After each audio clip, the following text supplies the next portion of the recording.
Yes, I know the World Juniors are going on, but that video is gonna come later once the game is over. It's still going, and it's 2-1 USA right now at the time of recording this audio. Let's go out there and talk about some other news around the NHL that we actually missed from yesterday. This is a pretty big one. Take a look at this. The Wilkes-Barre Scranton Penguins website, the AHL affiliate of the Pittsburgh Penguins, Jesse Puljujarvi has signed a PTO with the Penguins. Now, you can't see it fully. It's cut off on the screen here. But let's go out there and read this article from Nick Hart yesterday, going over the newest Penguins transaction player, Jesse Puljujarvi.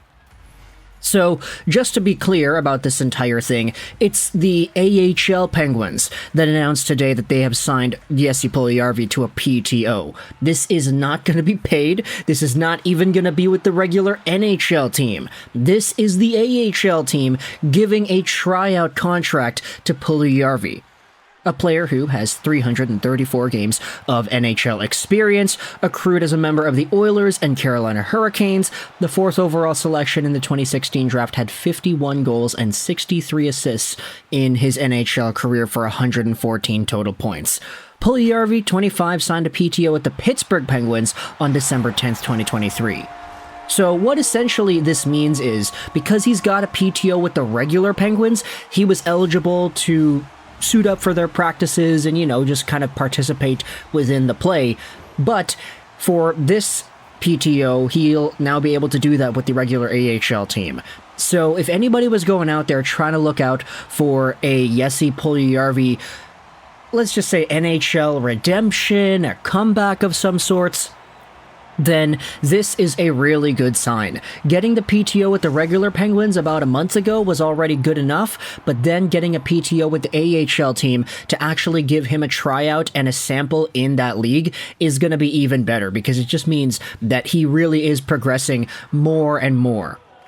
Born in Sweden but raised in Tornio, Finland, Puljujarvi last suited up in the AHL during the 2018-19 season, wherein he had 4 points in 4 games with the Bakersfield Condors. In 53 AHL games, he has played them all with Bakersfield. He's had 15 goals and 22 assists for 37 total points.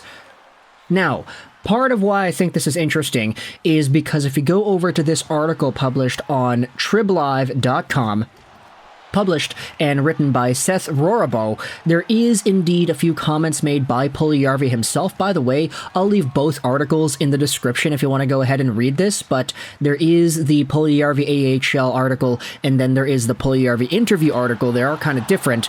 Let's scroll down and read what exactly it is that is talked about here. Pittsburgh Penguins president of hockey operations Kyle Dubas revealed those plans for Puljujarvi during a radio interview with team broadcaster Josh Getzoff on Wednesday evening.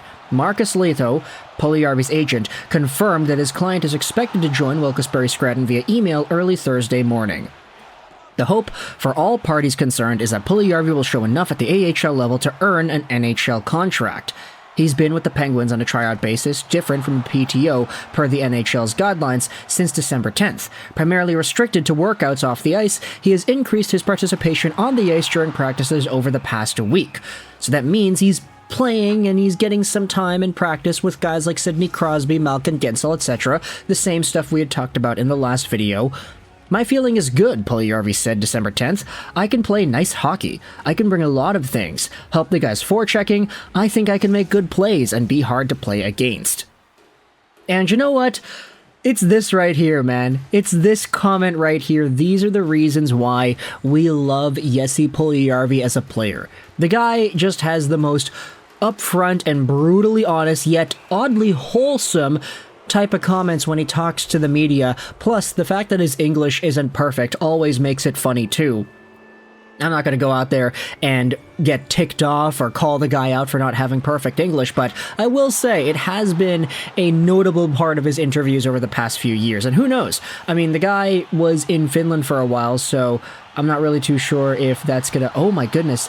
I was going to go to Elite Prospects to look at Puljujarvi and his play, but the site has crashed right now because everybody's watching the World Juniors. That's crazy. Okay, I guess we're going to have to go to HockeyDB then.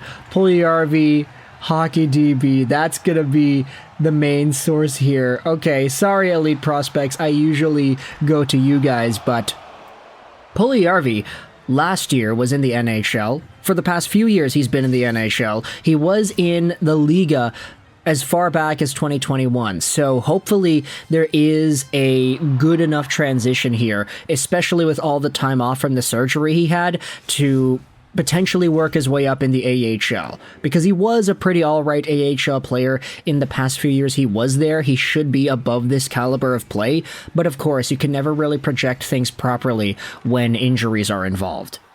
So going back over onto the article on Trib Live, the 4th overall selection in the 2016 draft by the Oilers, Puljujarvi is recovering from surgery, and then it just kind of talks about some of the other stuff that we had already known before. So at the end of the day, if we go over to the Wilkes-Barre Scranton Penguins and see what's going on with that team, they don't have any point-per-game players that are near the top of the league in points. You got some guys that are point-per-game. Samuel Hood has 12 points in 12 games. You got Alexander Nylander, who is just under a point per game, and Ty Smith, who is doing the same. Interesting enough to see Ty Smith down there in the AHL. Alexander Nylander, the brother of William Nylander, of course, is in a tough spot because he hasn't really been able to break out into the NHL. Puljujarvi's got some good supporting players around him. Like, honestly, a lot of these guys are good enough where if they played in the NHL at some point throughout the season, I wouldn't be surprised. Pitlick, Smith, and Nylander especially. But then you do have some other guys that are of note. Abadonado makes sense to me. John Gruden is over here, not to mention Dmitri Samorukov. There's a good enough cast, I feel, in the AHL Penguins squad to give Puljujarvi a good environment to grow.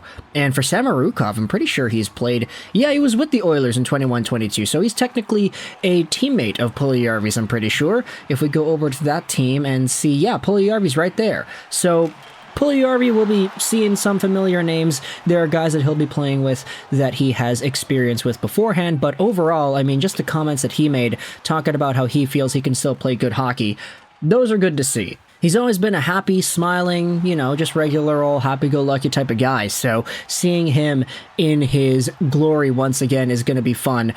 And of course, if it's for the Pittsburgh Penguins, if he's able to break onto that team, let's say he goes to the AHL, let's say he does well, and he gets a regular contract with the Pittsburgh Penguins, if he's on that flank with Sidney Crosby at some point, with Gensel too, like, that would be so hilarious to watch. Not because, you know, it's like anything super comical, but just the story. Seeing the lore here, from Edmonton, being this guy, going from McDavid to playing with Crosby, like, so few players in the NHL's history books have had the opportunity to play with both of these players, and Puljujarvi can be the next one.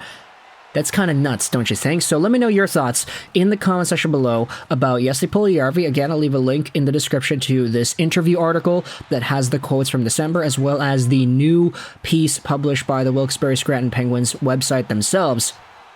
Take a look at this. Wilkes-Barre Scranton's next game is tomorrow, January 5th, against the Springfield Thunderbirds. Puck drop is scheduled for 7:05. I'm not too sure if they're going to play Puljujarvi in this particular game, but hey, I guess we will wait and see. 7:05 p.m., right? So we got a few hours till then, Eastern Standard Time at the very least. The article also talks about the World Juniors, where Puljujarvi was a very good player, or, excuse me, yeah, there you go.